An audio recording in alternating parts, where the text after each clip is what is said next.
ಇವತ್ತು ಅಂಬೇಡ್ಕರನ್ನು ನೆನೆಯುತ್ತಾ ನನ್ನ ಮೊದಲನೇ ಕರ್ತವ್ಯ ಅಂತ ಹೇಳಿದರೆ ಅಂಬೇಡ್ಕರಿಗೆ ಕೈ ಮುಗಿದು ಮಾತಾಡುವಂಥದ್ದು ನನ್ನ ಧರ್ಮ. ಅದೇ ರೀತಿಯಲ್ಲಿ ಇವತ್ತು ನಮ್ಮ ಸಂಘದ ಮುಖಂಡರಾದಂಥ ನನ್ನ ಆತ್ಮೀಯರಾದಂಥ ಜಯಂತ್ ಮಲ್ಪೆ ಅವರು ಸಂವಿಧಾನದ ಪುಸ್ತಕ 380 ಪೇಜನ್ನು ಓದಿದ್ದಾರೆ ಅಂತ ಹೇಳಲಿಕ್ಕೆ ನಾನು ಬಯಸ್ತೇನೆ.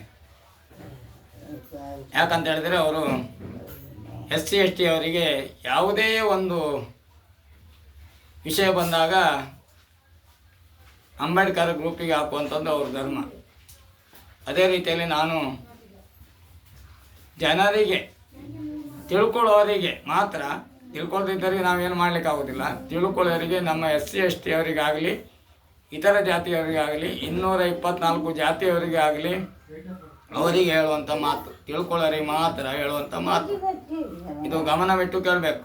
ನೀವು ತಾಳ್ಮೆ ಇದ್ದರೆ ಮಾತ್ರ ಇದನ್ನು ನೋಡ್ಬೋದು. ತಾಳ್ಮೆ ಇಲ್ಲದಿದ್ದರೆ ನಿಮಗೆ ಇದರದ್ದು ಮೂಲ ವಿಷಯ ಅಂತ ಹೇಳಲಿಕ್ಕೆ ಹೋದರೆ ಒಂದು ಯಕ್ಷಗಾನ ನೋಡ್ತೀರಿ ನೀವು.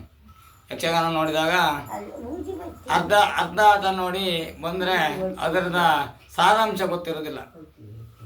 ಅದೇ ರೀತಿಯಲ್ಲಿ ಅಂಬೇಡ್ಕರ್ದ 380 ಪೇಜನ್ನು ಓದಿದರೆ ಮಾತ್ರ ನಿಮಗೆ ಅದರದೆಲ್ಲ ಹಿಸ್ಟ್ರಿ ಗೊತ್ತಿರ್ತದೆ.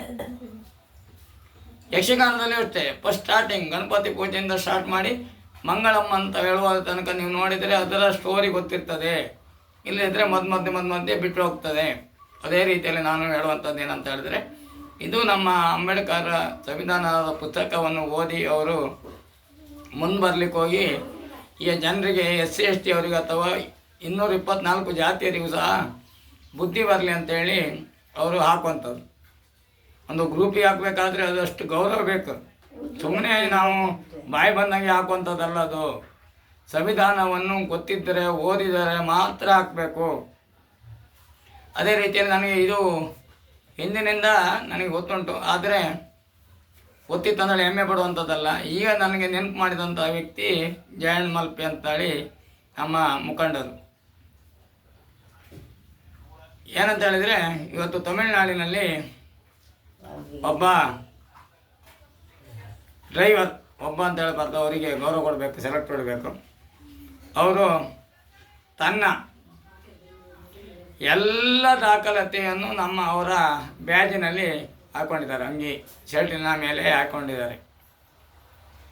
ಅದೇ ನೋಡಿ, ನಮ್ಮ PC ಯಿಂದ ಹಿಡಿದು SI ಅವ್ರ ತನಕ, SP ತನಕ, ಸರ್ಕಲ್ ತನಕ, ಅದ್ರ ಮೇಲಿನ ಅಧಿಕಾರಿ ತನಕ ಅವ್ರಿಗೆ ಒಂದೊಂದು ಬ್ಯಾಜ್ ಅಂತ ಬರ್ತದೆ. ಇಲ್ಲಿ ಒಂದು ಬ್ಯಾಜ್ ಬರ್ತದೆ, ಇಲ್ಲಿ ಒಂದು ಬ್ಯಾಜ್ ಬರ್ತದೆ, ಟಪ್ಪಿಯಲ್ಲಿ ಒಂದು ಅವರಿಗೆ ರೀತಿ ಒಂದೊಂದು ಹಂತದ ರೀತಿಯಲ್ಲಿ ಅವರಿಗೆ ಒಂದೊಂದು ಇದು ಕೊಡ್ತಾರೆ, ಚಿಹ್ನೆ ಕೊಡ್ತಾರೆ. ಚಿಹ್ನೆ ಅಂತ ಹೇಳಿದ್ರೆ ಅವ್ರದ್ದು ಒಂದು ಗೌರವದ ಚಿಹ್ನೆ ಅದು. ಅದೇ ರೀತಿಯಲ್ಲಿ ನಾವು ಈಗ ವಿಷಯ ಏನಂತ ಹೇಳಿದ್ರೆ ನೇರ ಬರ್ತೇನೆ. ನಂದು ಕೊನೆ ತನಕ ನೋಡಿದರೆ ಮಾತ್ರ ನಿಮ್ಗೆ ಅರ್ಥ ಆಗುವಂಥದ್ದು. ಯಾರೇ ಆಗಲಿ ನನ್ನ ವಿಡಿಯೋ ಯೂಟ್ಯೂಬನ್ನು ಚಾನಲನ್ನು ಸರಿಯಾಗಿ ಗಮನಿಸಿ ಅದನ್ನು ಅಂತ್ಯ ಮಾಡಿದರೆ ಮಾತ್ರ, ಅಂತ್ಯಕಾಲದಲ್ಲಿ ನೋಡಿದರೆ ಮಾತ್ರ ನಿಮ್ಗೆ ಅರ್ಥ ಆಗುವಂಥದ್ದು. ಕೇವಲ ಒಂದು ನಿಮಿಷ ನೋಡ್ಕೊಂಡು ಬಿಟ್ಟರೆ ಅದು ಅರ್ಥ ಆಗುವುದಿಲ್ಲ. ಇದೇ ರೀತಿಯಲ್ಲಿ ನಾನೊಬ್ಬ ಡ್ರೈವರ್ ಆಗಿದ್ದೇನೆ, ಆಟೋ ಚಾಲಕನಾಗಿದ್ದೇನೆ. ಅವನ ಗೌರವದ ಕಂಡು ನನಗೆ ಭಾರಿ ಸಂತೋಷ ಆಯಿತು. ಅದೇ ರೀತಿಯಲ್ಲಿ ನಾವು ರೂಲ್ಸನ್ನು ಪಾಲಿಸಬೇಕಂತೇಳಿ ಹೇಳಲಿಕ್ಕೆ ನಾನು ಇಷ್ಟಪಡ್ತೇನೆ. ಈ ನಮ್ಮ ಡ್ರೈವರ್ ಆಗಲಿ, ಎಲ್ಲ ಉದ್ಯೋಗದಾರರಾಗಲಿ, ಸಂವಿಧಾನದಲ್ಲಿ ಏನುಂಟು ಅದನ್ನು ಗೌರವಿಸಿ ಅದೇ ರೀತಿಯಲ್ಲಿ ನಾವು ಮುಂದೆ ಹೋಗುವಂಥದ್ದು ಅದು ನಮ್ಮ ಧರ್ಮ. ಇದನ್ನು ಯಾಕೆ ಹೇಳ್ತೇನೆ ಅಂತ ಹೇಳಿದ್ರೆ, ಇವತ್ತು ಕೆಲವರು ಶೈಲಿಗಾಗಿ ಕಾಕಿ ಅಂಗಿ ಹಾಕೋದಿಲ್ಲ, ಕೆಲವರೆಲ್ಲ ಹೀಗೆ ಕಾಕಿ ಅಂಗಿ ಹಾಕದಿರುವಂಥವರಿಗೆ ಅವರಿಗೆ ಒಂದು ಶೈಲಿ ಒಳ್ಳೆ ಆಗೋದಿಲ್ಲ, ಅಥವಾ ನೋಡೋರಿಗೆ ಅನ್ಸಾಯಾಗಿ ಕಾಣ್ತದೋ ಏನೋ ಗೊತ್ತಿಲ್ಲ. ಈಗ ಒಂದು ಆಫೀಸರ್ ಅಂತ ಹೇಳಿದರೆ ಪೊಲೀಸ್ ಆಫೀಸರಿಗೆ, ಮಿಲಿಟ್ರಿ ಅವರಿಗೆ ಕೊಡುವಂಥ ಡ್ರೆಸ್ ಯಾಕೆ ಸುಮ್ಮನೆ ಕೊಡೋದಿಲ್ಲ, ಅವ್ರಿಗೆ ಬಟ್ಟೆ ಇಲ್ಲ ಅಂತ ಕೊಡೋದಲ್ಲ. ಅದಕ್ಕಿರುವಂಥ ಈ ಬಟ್ಟೆಗೆ ಬೆಲೆ ಇರುವುದನ್ನು ಗೊತ್ತಿರಬೇಕು. ಕಾಕಂಗಿಗೆ ಬೆಲೆ ಇರುವಂಥದ್ದು ಅವರಿಗೆ ತಿಳುವಳಿಕೆ ಇರಬೇಕು. ಇವತ್ತೊಂದು ಸಣ್ಣ ಉದಾಹರಣೆ ಕೊಡ್ತೇನೆ ನಾನು, ಸಣ್ಣ ಉದಾಹರಣೆ ನೀವು ತಿಳ್ಕೊಳ್ಳೋದಾದರೆ. ಇವತ್ತು ಗೌರ್ಮೆಂಟ್ ಪೊಲೀಸರಿಗಿದ್ದಷ್ಟೇ ಗೌರವ ನಮಗಿವತ್ತು ಈ ನಮಗೆಲ್ಲ ಈ ಡ್ರೆಸ್ಸಿಗುಂಟು. ಇವತ್ತು ಅವರು ಮಾಡಿ ತೋರಿಸಿದ್ದಾರೆ. ತಮಿಳುನಾಡಿನಲ್ಲಿ ಮಾಡಿದಂಥ ಡ್ರೈವರು ಅವರಿಗೆ ಇನ್ನೊಮ್ಮೆ ಅವರು ಕೈ ಮುಗಿದು, ಇದೇ ರೀತಿಯಲ್ಲಿ ನಾವು ಸಹ ಡ್ರೈವರ್ ಆದವರು ಅವರು ನಮ್ಮ ಬ್ಯಾಜನ್ನು ನೋಡಿದಾಗ ನಮ್ಮ ಅಡ್ರೆಸ್ ಪ್ರತಿ ಒಂದು ಇರ್ತದೆ. ಈಗ ಪೊಲೀಸವರು ಅಷ್ಟೇ ಇಂತಿಂಥರ ಹೆಸರು ಇರ್ತದೆ. ಈಗ ಗೋಪಾಲ್ ಪೂಜಾರ್ ಅವರು ASI PSI ಹೀಗೆಲ್ಲ ಇರ್ತದೆ. ಅದೇ ರೀತಿಯಲ್ಲಿ ನಾವು ಇಟ್ಟುಕೊಂಡ್ರೆ ಅದೇ ಗೌರವ ನನಗೆ ಉಂಟು, ನಮಗುಂಟು.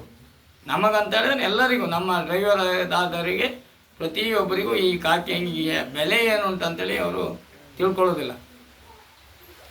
ನಾನು ಹೇಳುವಂಥದ್ದು ಇಷ್ಟೇ, ಈ ಕಾಕಿ ಅಂಗಿ ಹಾಕಿದರೆ ಎಷ್ಟು ಆಫೀಸರ್ ಪೊಲೀಸ್ ಅವರಿಗೆ ಎಷ್ಟು ಗೌರವ ಉಂಟು ಅಷ್ಟೇ ಗೌರವ ನಮಗುಂಟು ಅಂತ ಹೇಳಲಿಕ್ಕೆ ಬಯಸ್ತೇನೆ. ಸಂವಿಧಾನದಲ್ಲಿ ಉಂಟು, ಅದು ಸಂವಿಧಾನದಲ್ಲಿ ಸಹ ಅದೇ ರೀತಿಯಲ್ಲಿ ಉಂಟು ಹೇಳುತ್ತೇನೆ. ಹಾಗೆ ತಿಳ್ಕೊಳ್ಳೋದಾದರೆ ಇಂಥದ್ದೆಲ್ಲ ಜಾಯಿಂಟ್ ಮಲ್ಪೆ ಅವರು ಹಾಕಿದ ಕೂಡಲೇ ನಾವು ಅಂಬೇಡ್ಕರ್ಗೆ ಗ್ರೂಪಿಗೆ ಹಾಕಬೇಕಾದ್ರೆ ಅದರಿಂದ ಮೂಲ ತಿಳ್ಕೊಂಡೇ ಹಾಕ್ಬೇಕು ವಿನ ಯಾವುದೇ ರಾಜಕೀಯ ವ್ಯಕ್ತಿಗಳ ವಿಷಯ ಹಾಕಬಾರ್ದು, ಯಾವುದೇ ರಾಜಕೀಯ ಬಗ್ಗೆ ಹಾಕಬಾರ್ದು. ಎಲ್ಲ ಸಂವಿಧಾನದ ಬಗ್ಗೆ ಮಾತ್ರ ನಮ್ಮ ಸಂಘ ಸಮಿತಿಯಲ್ಲಿ ಹಾಕ್ಬೇಕು ಬಿಟ್ಟ ಈಗೆಲ್ಲ ಮಾಡ್ತಾರೆ ಬೇರೆ ಬೇರೆ ಹಾಕುವಂಥದ್ದು, ರಾಜಕೀಯ ವ್ಯಕ್ತಿಗಳೆಲ್ಲ ಹಾಕುವಂಥದ್ದು ನೋಡುವಾಗ ನಾನು ಅವರಿಗೆ ಆನ್ಸರ್ ಕೊಟ್ಟಿದ್ದೇನೆ. ನಿಮಗೆ ಗೌರವ ಇದ್ದರೆ ಘನತೆಗಿದು ಹಾಕಿ, ರಾಜಕೀಯ ವ್ಯಕ್ತಿದು ಹಾಕಬೇಡಿ ಅಂತೇಳಿ ನಾನು ಬಡ್ಕೊಳ್ತೇನೆ. ಆದ್ರೂ ಸಹ ಅವರಿಗೆ ಗೌರವ ಇಲ್ಲ, ಅವ್ರು ಹಾಕ್ತಾರೆ ಬಿಡಿ, ಅದು ನಾವು ತಲೆ ಕೆಡಿಸ್ಕೊಳ್ಳೋದೇ ಇಲ್ಲ. ಹಾಕಬೇಕಾದ್ರೆ ಅದರ ದಾಖಲಾತಿ ಇರಬೇಕು, ಅದು ಕರೆಕ್ಟಾದ ದಾಖಲಾತಿ ಹಾಕಬೇಕು, ಸಂವಿಧಾನದ ದಾಖಲಾತಿಯಿಂದ ಹಾಕಬೇಕು. ಈ ರಾಜಕೀಯ ಮಾಡುವಂಥದ್ದು ಹಾಕಬಾರ್ದು ಅಂತೇಳಿ ನೂರು ಸಲ ನಾನು ಬಾಯಿ ಬಿಡ್ಕೊಳ್ತೇನೆ. ಆದರೆ ಅವ್ರು ಹಾಕ್ತಾರೆ. ಅವ್ರಿಗೆ ಏನಂತ ಹೇಳೋದು ಅಂತಾರೆ, ಮೂರ್ಖ ಅಂತ ಹೇಳಿ ಬಿಡುವುದು ಅಷ್ಟೇ. ಅವರು ಮೂರ್ಖ ಅಂತ ಹೇಳುವಂಥದ್ದು. ನಾನು ಹಾಕಿದ್ರು ನಾನು ಮೂರ್ಖನೇ. ಅದೇ ರೀತಿಯಲ್ಲಿ ನಾನು ಇವತ್ತು ನನ್ನ ಎಲ್ಲ ಡ್ರೈವರ್ಗಳಿಗೆ ಹೇಳುವಂಥದ್ದು ಮಾತೇನಂತ ಹೇಳಿದರೆ, ನಮಗೆ ಕಾಕಿ ಅಂಗಿ ಹಾಕಿದರೆ ಪೊಲೀಸರಿಗೆ ಇರುವಂಥಷ್ಟೇ ಗೌರವ ನಮಗೆ ಇವತ್ತು ಉಂಟಂತ ಹೇಳಲಿಕ್ಕೆ ನಾನು ಬಯಸ್ತೇನೆ. ಹೆಚ್ಚು ಮಾತಾಡಲಿಕ್ಕೆ ನಾನು ಬಯಸುವುದಿಲ್ಲ. ಯಾಕಂತ ಹೇಳಿದ್ರೆ ಈಗ ಮಂಗಳೂರಿನಲ್ಲಿ ಪುನಃ ಈಗ ಹಿಂದೂ ಮುಸ್ಲಿಂ ಗಲಾಟೆ ಸ್ಟಾರ್ಟ್ ಆಗಿದೆ. ಅದನ್ನೆಲ್ಲ ಹೇಳ್ಬೋದು, ಅದು ರಾಜಕೀಯ ಅಲ್ಲ, ಇದೆಲ್ಲ ಹಿಂದೂ ಮುಸ್ಲಿಂ ಮತ್ತು ಪುನಃ ಸ್ಟಾರ್ಟ್ ಮಾಡಲಿಕ್ಕೆ ಈಗ ಸ್ಟಾರ್ಟ್ ಆಗಿದ್ದಾರೆ. ಇದಕ್ಕೆ ಬೆಂಬಲ ಏನಂತ ಹೇಳಿದ್ರೆ ನಾನು ನೇರ ಹೇಳ್ತೇನೆ, ರಾಜಕೀಯ ಬರಬಾರ್ದು ಅಂತ ನಾನು ಹೇಳಿದ್ದೇನೆ. ಇದು ಎರಡೂ ಪಕ್ಷದವರು ಕೂತ್ಕೊಂಡು ಮಾಡುವಂಥದ್ದು. ಇದು ಎರಡೂ ಪಕ್ಷದವರು ಒಂದೇ ರೂಮಿನಲ್ಲಿ ಕೂತ್ಕೊಂಡು ಮಾತಾಡಿ ಮಾಡುವಂಥದ್ದು ಇದು ಅಂತ ಹೇಳಲಿಕ್ಕೆ ನಾನು 100 ಹೇಳ್ತೇನೆ. ನನ್ನ ಹತ್ರ ಯಾವ ಅಧಿಕಾರಿ ಬಂದು ಬೇಕಾದರೂ ಕೇಳಲಿ, ನಾನು ಹೇಳ್ತೇನೆ, ನೇರವಾಗಿ ಹೇಳ್ತೇನೆ. ನಾನು ಪುನಃ ಹೇಳುವಂಥದ್ದೇನು, ನನ್ನ ಸಂಪರ್ಕಿಸಿ 9036864312. ಮಾಧ್ಯಮದವ್ರು ಬರೀ ಬಾಯಲ್ಲಿ ಬೊಗಳೋದು ಬಿಟ್ಟರೆ ಅವ್ರು ಯಾವ ಕೆಲಸ ಮಾಡೋದಿಲ್ಲ, ಹೇಳ್ತಾ ಇರೋದಷ್ಟೇ. ಅವರನ್ನು ಬಂದೋಬಸ್ತ್ ಮಾಡುವಂಥದ್ದು ತಾಕತ್ತಿಲ್ಲ ಅವ್ರ ಹತ್ರ, ಈಗ ನನ್ನ ಹತ್ರ ಇಲ್ಲ. ನಾವು ಮಾಧ್ಯಮದವರು ಹಣವನ್ನು ಮಾಡಲಿಕ್ಕೆ ಮಾಡುವಂಥದ್ದು, ನಾನು ಹಣ ಮಾಡಲಿಕ್ಕಲ್ಲ. ನನ್ನಿಂದ ನನ್ನ ಅಂಬೇಡ್ಕರ್ ಮಹಾತ್ಮ ಗಾಂಧೀಜಿಯವರು ಏನು ಮಾಡಿದ್ದಾರೆ ಅಂತೇಳಿ ಅದನ್ನೇ ಹೇಳಲಿಕ್ಕೆ ನಾನು ಇಷ್ಟಪಡೋದು ವಿನಃ ನಾನು ಹಣ ಮಾಡಲಿಕ್ಕೆ, ನನ್ನ ರೈಸಲಿಕ್ಕೆ ಅಥವಾ ನನ್ನ ಘನತೆಗೆ ದೊಡ್ಡ ಜನ ಮಾಡಲಿಕ್ಕೆ, ಊರಿನವರಿಗೆ ತೋರಿಸ್ಕೊಳ್ಳಿಕ್ಕೆ ಮಾಡುವಂಥದ್ದಲ್ಲ. ಇದರ ಆಣೆಯಾಗಿ ಹೇಳ್ತೇನೆ. ನಾನು ಹೇಳುವಂಥದ್ದು ಜನರು ತಿಳ್ಕೊಳ್ಬೇಕು, ವಿದ್ಯಾರ್ಥಿಯರು ತಿಳ್ಕೊಳ್ಬೇಕು. ಸಂವಿಧಾನದ ಪುಸ್ತಕ ಒಂದನ್ನು ಮನೆಯಲ್ಲಿ ಇಟ್ಕೊಳ್ಬೇಕು. ಹಾಗೆ ಅಂಬೇಡ್ಕರ್ ಮತ್ತು ಮಹಾತ್ಮ ಗಾಂಧೀಜಿಯವರ ಪಟವನ್ನು ಇಟ್ಕೊಳ್ಬೇಕು. ದೇವರ ಪಟವನ್ನು ಇಟ್ಕೊಳ್ಬೇಕಂತೇನಿಲ್ಲ. ಈಗ ತುಂಬ ಜನ ಹೇಳ್ತಿದ್ದಾರೆ, ತುಂಬ ಜನ ಮೊನ್ನೆ ಮಾಧ್ಯಮದಲ್ಲಿ ನಾನು ನೋಡ್ತಾ ಇರ್ತೇನೆ, ದಿನ ನೋಡ್ತೇನೆ, ಯಾರು ತಪ್ಪು ಯಾರು ಸರಿ ಅಂತ ನೋಡ್ತಾ ಇರ್ತೇನೆ. ನಿನ್ನೆ ಒಬ್ಬ ಮಾಧ್ಯಮದನು ವೀರೇಂದ್ರ ಹೆಗಡೆಯರಾದಂಥ ವಕೀಲರವರು, ನಾನು ಹೇಳ್ತೇನೆ ಹೆಸರು ಹೇಳ್ಬಾರ್ದು ಅಂತ ಹೇಳಿದೆ, ಅವರೇ ದೇವರಂತೆ, ವೀರೇಂದ್ರ ಹೆಗಡೆಯರೇ ದೇವರಂತೆ. ಮನುಷ್ಯರ ದೇವರ ಮೇಲೆ ಮತ್ತೆ ನೀವು ಧರ್ಮಸ್ಥಳಕ್ಕೆ ಹೋಗಿ ಪೂಜೆ ಮಾಡುವುದು ಯಾಕೆ? ಈ ವೀರೇಂದ್ರ ಹೆಗಡೆಯನ್ನು ಕರ್ಕೊಂಡ್ಬಂದು ಇದು ಕಾಲು ಹಿಡಿದು ಅವರಿಗೆ ಪೂಜೆ ಮಾಡೋದು, ನಾವು ಬರುವುದು ಅಷ್ಟೇ. ಇಲ್ಲಿ ಮಂದರ್ತಿ ಶ್ರೀ ದುರ್ಗಾ ಪರಮೇಶ್ವರಿ ಕಲ್ಯಾಣ ಮಂಟಪದಲ್ಲಿ ಇದೇ ಧರ್ಮಸ್ಥಳ ಸಂಘದ ಮೀಟಿಂಗ್ ಆದಾಗ ಒಂದು ಹೆಂಗಸು ನಿಂತು ಹೇಳಿದೆ, ಏನಂತ ಹೇಳಿದರೆ, ಅವಳು ಒಂದು ಒಳ್ಳೆ ವ್ಯಕ್ತಿ ಅಂತ ಹೇಳಿ ಅವಳಿಗೆ ಸೆಲ್ಯೂಟ್ ಹೊಡಿತೇನೆ.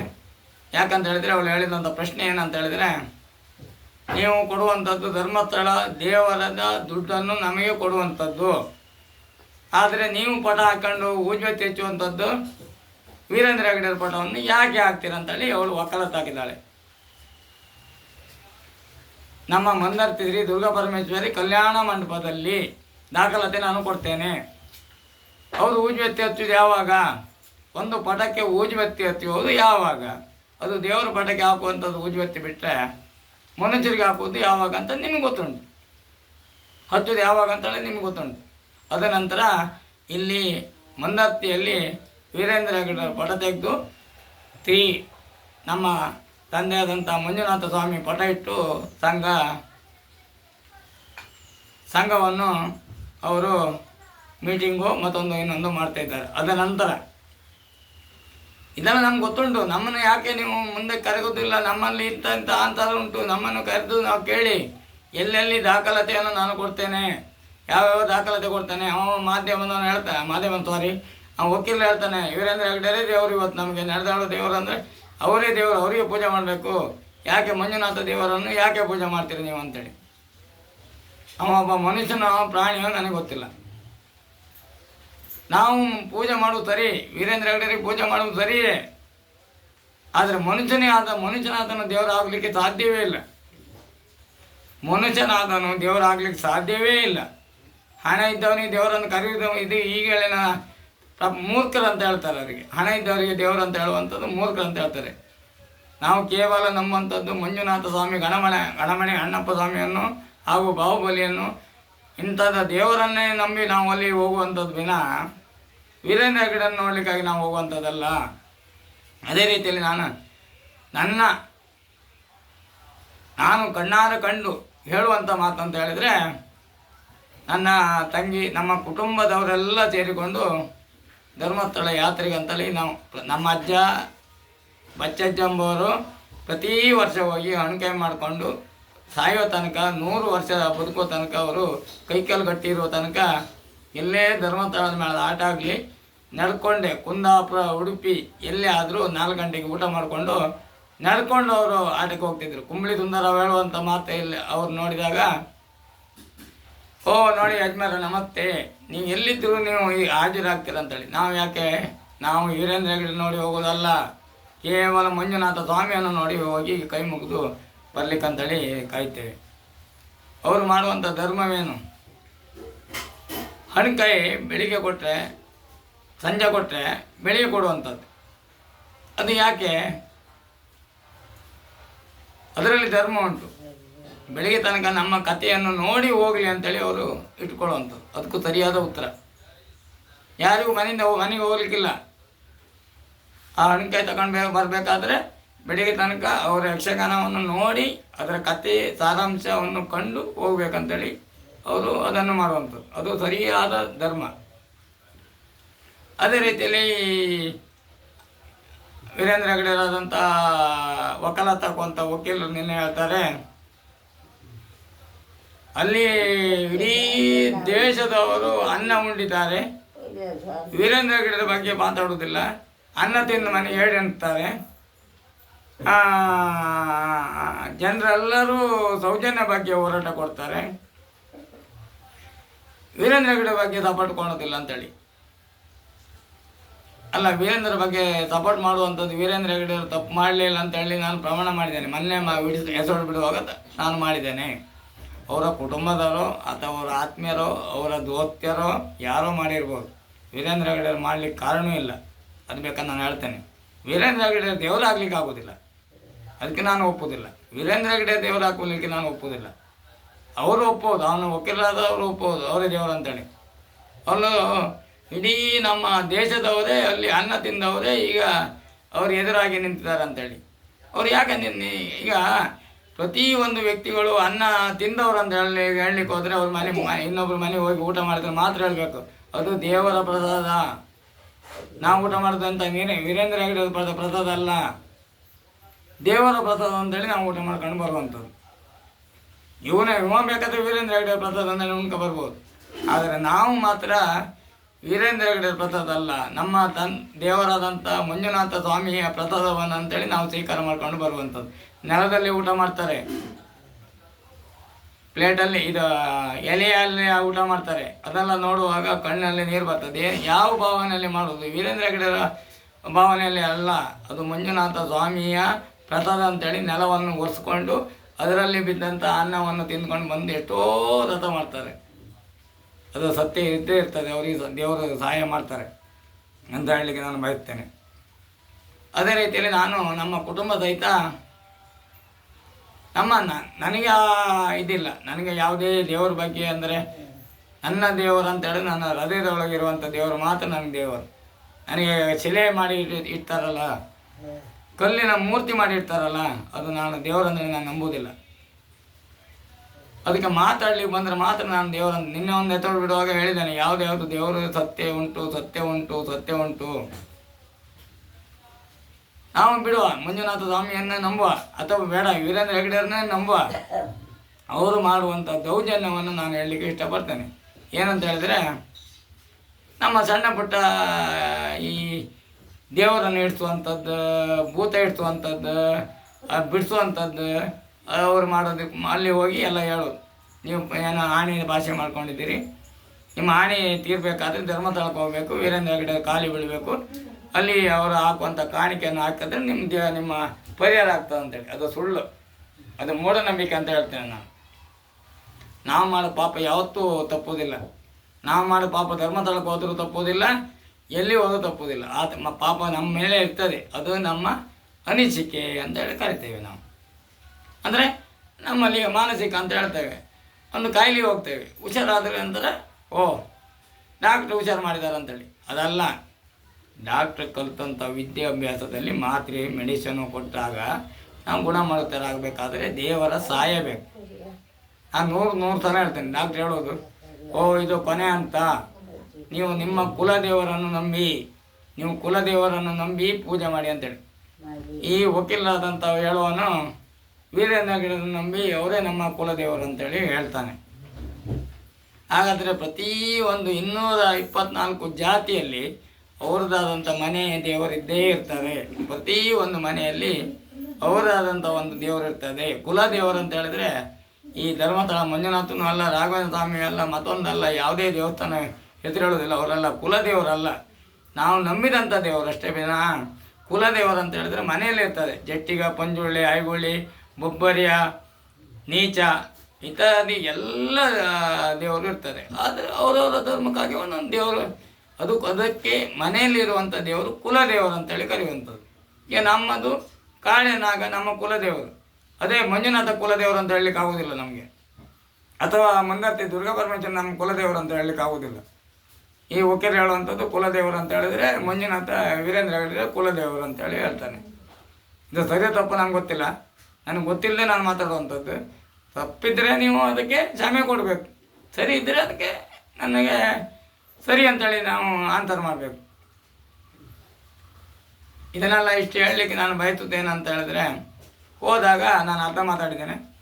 ಹೋದಾಗ ನಾವು ಒಂದು ಬಸ್ಸನ್ನು ಮಾಡಿಕೊಂಡು ಹೋಗಿದ್ದೇವೆ. ಒಂದು 50 ಜನ ಹೋಗಿದ್ದೇವೆ ನಾವು. 25, 30, 40, 32 ಜನ ಬಸ್ಸಲ್ಲಿ ಇಡುವಂಥದ್ದು. ಮಕ್ಕಳು ಮರಿಯಲ್ಲದೆ ಒಂದು 50 ಜನ ಹೋಗಿದ್ದೇವೆ. ಹೋದಾಗ ಅದಕ್ಕೂ ಸಹ ಬ್ರೋಕರ್ ಅಂತೇಳಿ ಬ್ರೋಕರ್ ಮುಖಾಂತರ ನಾವು ಹೋಗುವಂಥದ್ದು. ಬ್ರೋಕರ್ ಮುಖಾಂತರ ಅವರಿಗೆ ನೋಡಿ ಒಂದು ಬೀಗ ಅವರಲ್ಲೇ ಇರ್ತಾರೆ, ಬ್ರೋಕರ್ ಹತ್ರ ಇರ್ತದೆ. ಅವರು ಯಾರ ಹತ್ರ ಕೇಳುವಂಥದ್ದೇನಿಲ್ಲ, ಸೀದಾ ಕರ್ಕೊಂಡು ಹೋಗಿ ರೂಮಲ್ಲಿ ಕರ್ಕೊಂಡು ಹೋಗೋದು. ನೋಡಿ ಇಷ್ಟು ದುಡ್ಡಾಗಿದೆ, ಬಚ್ಚ ಇಷ್ಟಾಗಿದೆ, ಕಾಣಿಕೆ ಇಷ್ಟಾಗಿದೆ, ಅದನ್ನು ಕೊಡಿ ಅಂತೇಳಿ. ಅದು ಧರ್ಮ. ಅವರವರ ಖರ್ಚನ್ನು ಅವ್ರು ತಗೊಳ್ಳುವಂಥದ್ದು ಅವ್ರ ಧರ್ಮ. ಅದನಂತರ ದೇವಸ್ಥಾನದಲ್ಲಿ ನೇರವಾಗಿ ಒಳಗೆ ಬಿಡ್ತಾರೆ ಯಾರನ್ನ, ಬ್ರೋಕರನ್ನು. ಅದಕ್ಕೆ ಬ್ರೋಕರ್ ಅಂತ ಕರಿಬೇಕು. ಈಗ ಸಾವಿರಾರು ಜನ ಇವತ್ತು ನಮ್ಮ ಇಂಡಿಯಾದಲ್ಲಿ ಬ್ರೋಕರ್ ಮುಖಾಂತರ ಸೀದಾ ಹೋಗಿ ದೇವಸ್ಥಾನದಲ್ಲಿ ಹೋಗಿ ಹೆರಿಗೆ ಬರ್ತಾರೆ. ಬೆಳಿಗ್ಗೆ ಮುಂಚೆ ನೀವು 5 ಗಂಟೆಗೆ ಅಲ್ಲ 3 ಗಂಟೆಗೆ ನೋಡಿ, ದೇವರ ಬಾಗಿಲು ತೆಗೆದಾಗ ಫಸ್ಟ್ ಬಿಡುವಂಥದ್ದೇ. ಕಷ್ಟಪಟ್ಟ ಬಂದಂಥ ಯಾವುದೋ ಊರಿನ ಬಂದವರನ್ನು ಬಿಡುವುದಿಲ್ಲ. ಬ್ರೋಕರ್ ಕರ್ಕೊಂಡು ಹೋದವರನ್ನು ಹಿಂದಿನ ಡೋರಿನಲ್ಲಿ ನೇರವಾಗಿ ಒಳಗೆ ಬಿಡ್ತಾರೆ ಅಂತ ಹೇಳಲಿಕ್ಕೆ ನೀವು ನಾಳೆ ಹೋಗಬೇಕಾದ್ರೆ ಪರೀಕ್ಷೆ ಮಾಡಿ. ಅದೇ ರೀತಿಯಲ್ಲಿ ನನಗೆ ಅದೇನು ಅಭ್ಯಂತರ ಇಲ್ಲ. ನಮ್ಮನ್ನು ಬಿಟ್ಟರೆ ನಮಗೆ ಸುಲಭ ಆಯಿತು, ಕೂಡಲೇ 12 ಗಂಟೆ ಒಳಗೆ ಮನೆ ಬರಲಿಕ್ಕೆ ಆಯಿತು, ಅದಕ್ಕೆಲ್ಲ ಸಹಕಾರ ಮಾಡೋದು ಒಳ್ಳೆಯದಾಯ್ತು ಅಂತೇಳಿ ನಾನು ಬಯಸ್ತೇನೆ. ಆದರೆ ನಮ್ಮದಿಲ್ಲ. ನಾವು ದೇವ್ರು ನೋಡಬೇಕಾದ್ರೆ ಲೈನಲ್ಲಿ ನಿಂತು ಕ್ಯೂವಲ್ಲಿ ನಿಂತು ಕಷ್ಟಪಡ್ಬೇಕು. ಕಷ್ಟಪಟ್ಟಾಗ ದೇವರೇ ಮಂಜುನಾಥ ಮಂಜುನಾಥ ಮಂಜುನಾಥ ಬೇಗ ಕರ್ಕೊಂಡು ಹೋಗು ನಿನ್ನ ಸನ್ನಿಧಾನಕ್ಕೆ ಕರ್ಕೊಂಡು ಹೋಗು ಅಂತೇಳಿ ನಾವು ಬೇಡ್ಕೊಂಡ್ರೆ ಆವಾಗ ನಮ್ಮ ದೇವರನ್ನು ನೆನಪಾಗ್ತದೆ. ಇದು ದೇವ್ರ ನೆನಪಾಗೋದಿಲ್ಲ. ನೇರವಾಗಿ ಇದು ಯಾರೋ ಚೇಂಬರಿಗೆ ಹೋಗಿ ಮಿನಿಸ್ಟ್ರು ಮುಖ್ಯಮಂತ್ರಿ ಅವ್ರು ಚೇಂಬರಿಗೆ ಹೋಗಿ ಮಾತಾಡಿ ಬಂದಾಗೆ ಆಗ್ತದೆ ಅಷ್ಟೇ. ಚೇಂಬರಿಗೆ ಹೋಗಿ ಮಾತಾಡಿ ಬಂದಾಗೆ ಅದು ಸಾಯಲಿ, ಅದು ವಿಷಯ ಬಿಟ್ಟಪ್ಪ. ಆದರೆ ನಮ್ಮ ಮನೆಯಲ್ಲಿ ಯಾವುದೇ ಕಲವಿಲ್ಲ. ಅಲ್ಲಿ ಹೋದಂಥ ಅವರು ಮುಂಡ ತಾಯ್ಕೊಂಡು ಕೂತ್ಕೊಂಡಿರ್ತಾರೆ. ಧರ್ಮಾಧಿಕಾರಿ ಅಲ್ಲ, ವೀರೇಂದ್ರ ಅಲ್ಲ, ಧರ್ಮಾಧಿಕಾರಿ ಅಂತೇಳಿ ಅವ್ರನ್ನ ಕರೀತಾರೆ. ಅವರು ಒಂದು 4-5 ಬಾಕ್ಸ್, ಮರದ ಬಾಕ್ಸ್ ಇಂಥದ್ದು. ನಮ್ಮ ಹತ್ರ ಬ್ರೋಕರ್ ಕರ್ಕೊಂಡು ಹೋದವ್ರು ಹೇಳಿದಂಥ ಮಾತೇನಂತ ಹೇಳಿದ್ರೆ, ಈಗ 1000 ಮಂದಿ ಇದ್ದಾರೆ. ಅವ್ರು ಹೇಳಿದಂಥ ನಿಮ್ಮ ಕಾಣಿಕೆ ಎಷ್ಟು ಅಂತೇಳಿ ಹಾಕಿ ಡಬ್ಬಿಗೆ ಅದಕ್ಕೆ ಅಂತೇಳಿ. ಆದರೆ ಅವರು ಬಾಯಿ ಬಿಟ್ಟು ನೀನೇನು ಮಾಡಿದಪ್ಪ, ಏನೋ ನನಗೆ ಗೊತ್ತಿಲ್ಲ ಥರ, ನಾವೊಂದು ತಪ್ಪು ಮಾಡಿದ ಅಂತೇಳಿ ನಾವು ದೇವತನಿಗೆ ಬಂದಿದ್ದೇವೆ, ನಾವು ತಪ್ಪು ಮಾಡಿದ್ದು ಇಲ್ಲ ನಮ್ಗೆ ಗೊತ್ತಿಲ್ಲ, ನಮಗೆ ನೆನಪಿಲ್ಲೋ ಅರಿವಿಲ್ಲ, ನೀವು ತಪ್ಪು ಮಾಡಿದೆ ಅಂತ ಹೇಳ್ತೀರಿ, ನೀವು ಹೇಳಿದ್ಕೆ ನಾವು ಜನರ ಹಾಕ್ತೇನೆ ಅಂತೇಳಿ. ಎಷ್ಟಪ್ಪ ಹಾಕೋ ಅಂತೇಳಿ. 5,000 ಹಾಕಪ್ಪ ಡಬ್ಬಿಗೆ. ಹಾಂ, ನಾವು ತಗೊಂಡು ಹೋಗಿದ್ದೆಷ್ಟು, ಅಲ್ಲಿ ಹೋಗಿ ಬಂದು ನಿಲ್ಲುವ ನಮ್ಮ ಮನೆಗೆ ಬಂದು ಮುಟ್ಟುವಷ್ಟೇ ದುಡ್ಡು ಇಟ್ಕೊಂಡು ಹೋಗೋದು. ಅವ್ರು ಹೇಳಿ ಆಯ್ತು ಬಾಯ್ಬಿಟ್ಟು, ಇದಕ್ಕೆ 5,000 ಹಾಕಪ್ಪ, ನಿನ್ನ ದಾನ, ನಿನ್ನ ಧರ್ಮ ಸರಿ ಆಯ್ತು, ಹೋಗಿ. ಇನ್ನೊಬ್ಬನ ಕರೆದ್ರು, ನಿಂದೆಂದಪ್ಪ, ನನಗೊಂದು ದೇವ್ರು ಹಿಡಿತಂದು. ಇನ್ನೊಂದು 3,000 ಹಾಕಂದ್ರು. ನೀವು ಹೋಗಿ. ಕಡೆ ಮತ್ತೊಬ್ಬ ಬಂದ್ಕಂಡು, ದೇವರ ನಮಗೆ ಕಷ್ಟ ಬಂದಿತ್ತು, ನನ್ನ ಹೆಂಡತಿ ನನಗೆ ಬೈತಿದ್ರು, ಮಕ್ಕಳು ಹೊಡಿತಿದ್ರು. ಈಗ ಪರಿಹಾರ ಆಗ್ತದೆ, ಇದಕ್ಕೊಂದು 8,000 ಹಾಕು. ಆಯ್ತು. ನಾನು ಒಂದು 1/4 ಗಂಟೆ ನಿಂತಿದ್ದೆ. ಒಂದು ದೊಡ್ಡ ಡ್ರಮ್ ಉಂಟು, ಅದು ಇದು ಮರದ ಇದು, ಅದು ಒಂದೇ ಥರ ತುಂಬಿ ಆಯ್ತು. ಒಂದು 100 ಜನ ಹಾಕಿದ್ರೆ ಆ ದುಡ್ಡು ತುಂಬಿ ಆಯ್ತು. ಮತ್ತು ಅಲ್ಲಿ ಅಲ್ಲೆಲ್ಲ ಇಟ್ಟಿದ್ದಾರೆ, ಅದು ತುಂಬಿದ ನಂತರ ಅದಕ್ಕೆ ಹಾಕಿ ಅಂತೇಳಿ, ಅದು ತುಂಬಿದ ನಂತರ ಅದಕ್ಕೆ ಹಾಕಿ ಅಂತೇಳಿ. ಆಗ ನನಗೆ ಬರುವಾಗ ಒಂಥರ ಮಾನಸಿಕ ಆಗಿ ನಾನು ಬರ್ತಾಯಿದ್ದೇನೆ. ಇದೇನು ದೇವರು ಬಾಯಿ ಬಿಟ್ಟೇ ಹೇಳ್ತದಲ್ಲ ಅಂತೇಳಿ. ಮತ್ತು ಈಗ ನೇರ ಹೋಗ್ಲಿಕ್ಕೆ 250 ರೂಪಾಯಿ 500 ರೂಪಾಯಿ ಎಲ್ಲ ಕೊಟ್ಟು ನೇರ ಹೋಗ್ಲಿಕ್ಕೆ ಅಂತೇಳಿ, ನೇರ ಹೋಗ್ಲಿಕ್ಕೆ ಅವ್ರು ಬಿಡೋದಿಲ್ಲ. 3 ಸುತ್ತಾರು ತಿರ್ಸಿಯೇ ಒಳಗೆ ಹೋಗುವಂಥದ್ದು. ಇದಲ್ಲ, ಬ್ರೋಕರ್ ಕರ್ಕೊಂಡು ಹೋದರೆ ನೇರ, ನೀವು ಬೇಕಾದ್ರೆ ನಾಳೆ ಬೇಕಂದ್ರೆ ನಿಮ್ಮ ಬ್ರೋಕರ್ ಒಟ್ಟಿಗೆ ಹೋಗಿ ನೇರ ಒಂದೇದಲ್ಲ 3 ಗಂಟೆಗೆ ಒಳಗೆ ಹೋದರೆ 4 ಗಂಟೆಗೆ 4 3:15 ಯಾರಿಗೆ ಬಂದಾಯ್ತು ನಾವು. ಅವರು ಒಂದೇ 1 ಗಂಟೆ ಒಳಗೆ ಒಂದೊಂದು ಬಾಕ್ಸ್, ಸಾಧಾರಣ 1 ಕೋಟಿ ಇಡುವಷ್ಟೊಂದು ಮರದ ಬಾಕ್ಸ್ ಉಂಟು, ಅದಕ್ಕೆ ಹಾಕುವಂಥದ್ದೇ. ಬಂದವರಿಗೆಲ್ಲ 5,000 ಹಾಕಿ 3,000 ಹಾಕಿ ಬಾಯಿ ಬಿಟ್ಟು ಹೇಳುವಂಥದ್ದು. ಇದು ಮುಂಚೆ ನಡೆದಂಥ ಘಟನೆ ಇಲ್ಲ ಅಂತ ಹೇಳಿದ್ರೆ, ಕೊಲ್ಲೂರಲ್ಲಿ ಕೇರಳದಲ್ಲಿ ಬರುವವರಿಗೆ ಇವರು ಮಂಗನ ಮಾಡಿದಂಥ ದೇವಸ್ಥಾನ ಅಂತ ಹೇಳಿದರೆ ಕೊಲ್ಲೂರು ಮೂಕಾಂಬಿಕೆ. ದೇವ್ರು ಹೇಳಿದಲ್ಲ, ದೇವ್ರ ಬಗ್ಗೆ ಮಾತಾಡಿದಲ್ಲ, ಅಲ್ಲಿನ ಜನರು ಮಾಡಿದ್ದಾರೆ. 250 ರೂಪಾಯಿ ಕೊಟ್ಟರೆ ನೇರ ನೀವು ದರ್ಶನ ಮಾಡ್ಬೋದು ಅಂತೇಳಿ ಕೇರಳದವರಿಗೆ ಮಾಡಿದಂಥ ಇದು ಫಸ್ಟ್ ಸ್ಟಾರ್ಟಿಂಗ್. ಅದ ನಂತರ ಧರ್ಮಸ್ಥಳದಲ್ಲಿ ಸ್ಟಾರ್ಟ್ ಆಗಿದೆ. ಅದು ಬೇಕಾದ್ರೆ ನಾನು ಎಲ್ಲ ದಾಖಲಾತಿ ಕೊಡ್ತೇನೆ. ಈಗ ಧರ್ಮಸ್ಥಳದಲ್ಲಿ ಅದ ನಂತರ ನಾನು ಮುಂದೆ ತಿರುಗಿ ದುರ್ಗಾ ಪರಮೇಶ್ವರಿಯಲ್ಲಿ ಅಲ್ಲಿ ಸಹ ನಾನು ಒಂದು ಅಣಿಕೆ ಮಾಡುವಾಗ ಅವರು ಭಟ್ರು ಕೇಳಿದರು. ಅದೆಲ್ಲ ಕಂಡು ಬಂದ ನಂತರ ಭಟ್ರು ಕೇಳಿದರು, ಅಣಿಕೆ ಮಾಡಿ ಮಾರ ಅಂತ ಹೇಳಿದಾಗ ಮುಂದೆ ದೇವಸ್ಥಾನದಲ್ಲಿ ಭಟ್ರು ಹೇಳುವಂಥದ್ದು, ಕಾಣಿಕೆ ಫಸ್ಟ್ ಹಾಕಿ ಮಾರ, ಕಾಣಿಕೆ ಫಸ್ಟ್ ಹಾಕಿ ಮಾರ. ನಾನು ಹೇಳಿದೆ, ಕಾಣಿಕೆ ಹಾಕೋ ಮಾರ, ನಮ್ಮ ಎಷ್ಟು ಇತ್ತು ಅಷ್ಟು ಹಾಕ್ತವೆ, ನೀವು ಫಸ್ಟ್ ಅಣಿಕೆ ಮಾಡಿ ಮಾರ ಅಂತ ಹೇಳಿದೆ. ಒಬ್ಬರನ್ನು ಕಂಡು ಒಬ್ಬರು ಮಾಡುವಂಥದ್ದು ಅಂತ ಹೇಳಿದ್ರೆ ಇದೇ.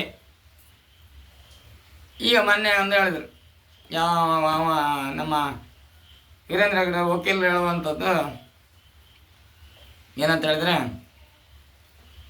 ಹೇಳುವಾಗ ಬೇಜಾರಲ್ಲಿ ನೆನಪು ಹೋಗ್ತದೆ. ಅವ್ರು ಹೇಳುವಂಥದ್ದು ಏನು ಹೇಳಿದ್ರು ಮಾರ್ರೆ ಅವರು, ಅದನ್ನು ಹೇಳ್ತೇನೆ, ಪುನಃ ಹೇಳ್ತೇನೆ ಅದನ್ನು. ಈ ಮಲ್ಲರ ದೇವಸ್ಥಾನದಲ್ಲಿ ಸಹ ಫಸ್ಟಿಗೆ ಅವ್ರು ನೋಡುವಂಥದ್ದು ಅಣಿಕೆ ಮಾಡುವಂಥದ್ದಲ್ಲ, ಭಕ್ತರಿಗೆ ಬಂದವ್ರನ್ನ ನೋಡುವಂಥದ್ದಲ್ಲ. ಫಸ್ಟ್ ಅಣಿಕೆ ಮಾಡಬೇಕಾದ್ರೆ ಕಾಣಿಕೆ ಹಾಕಿ ಅಂತೇಳಿ.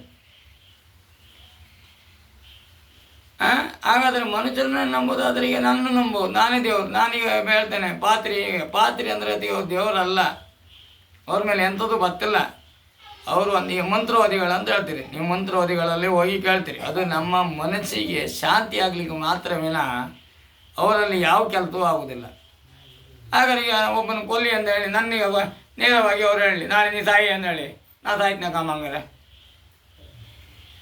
ಮಂತ್ರವಾದಿಗಳಲ್ಲಿ ಡಾಕ್ಟ್ರಲ್ಲಿ ಹೋಗುವಂಥದ್ದು ಏನಂತ ಹೇಳಿದ್ರೆ ನಮ್ಮ ಮನಸ್ಸಿಗೆ ಶಾಂತಿ ಸಿಕ್ಕೋದು ಅಂತಂದೇಳಿ ಅವರು ಹೇಳುವಂಥ ಮಾತನ್ನು ನಾವು ಗಮನ ಬಿಟ್ಟು ಕೇಳ್ತೇವಲ್ಲ, ಆವಾಗ ಅವರಿಗೆ ಎಡಿಟ್ ಅಂತ ಹೇಳ್ತೇವೆ ನಾವು ಎಡಿಟ್ ಅಂತ ಹೇಳಿ ಇಂಗ್ಲೀಷಲ್ಲಿ ಹೇಳುವಂಥದ್ದು ಪ್ರಶ್ನೆ. ಎಡಿಟ್ ಅಂತ ಹೇಳಿದ್ರೆ ನಾವು ಅದಕ್ಕೆ ಎಡಿಟ್ ಆಗ್ತೇವೆ ಅಂತೇಳಿ. ಈಗ ಸರಿ ಕೊಡುವವರು, ಊಟ ಮಾಡುವವರು, ಜುಗಾರಿ ಮಾಡುವವರು, ಹೀಗೆ ಒಂದು ಮಾತಾಡುವವರು, ಅದೆಲ್ಲ ಒಂದು ಎಡಿಟ್ ಆಗುವಂಥದ್ದು. ನಾವು ಅವ್ರ ಮೇಲೆ ಎಡಿಟ್ ಆಗ್ತೇವೆ. ಆವಾಗ ನಮ್ಮ ಪರಿಹಾರ ಆಯ್ತು ಅಂತೇಳಿ ನಾವು ಬರ್ತೇವೆ, ಮನೆಗೆ ಬರ್ತೇವೆ. ಅದೇ ರೀತಿಯಲ್ಲಿ ನಾನು ಹೇಳುವಂಥದ್ದು, ಯಾವುದೇ ವಿಷಯಕ್ಕೆ ನೀವು ಮನುಷ್ಯರು ಮಾತಾಡೋದಕ್ಕೆ ಈ ಪಾತ್ರಿ, ಮಂತ್ರೋದಿ ಇಂಥದ್ದೆಲ್ಲ ಮಾಡುವವರು ಮೂರ್ಖರು ಅಂತೇಳಿ ನಾನು ಕರಿತೇನೆ. ನಿಮ್ಮ ಹೃದಯದಲ್ಲಿ ಇರುವಂಥ ದೇವರನ್ನು ಧ್ಯಾನಿಸ್ಕೊಂಡು ಮಲ್ಕೊಂಡ್ರೆ ನಿಮ್ಗೆ ಯಾವ ದಿವಸವೂ ಏನಾಗೋದಿಲ್ಲ.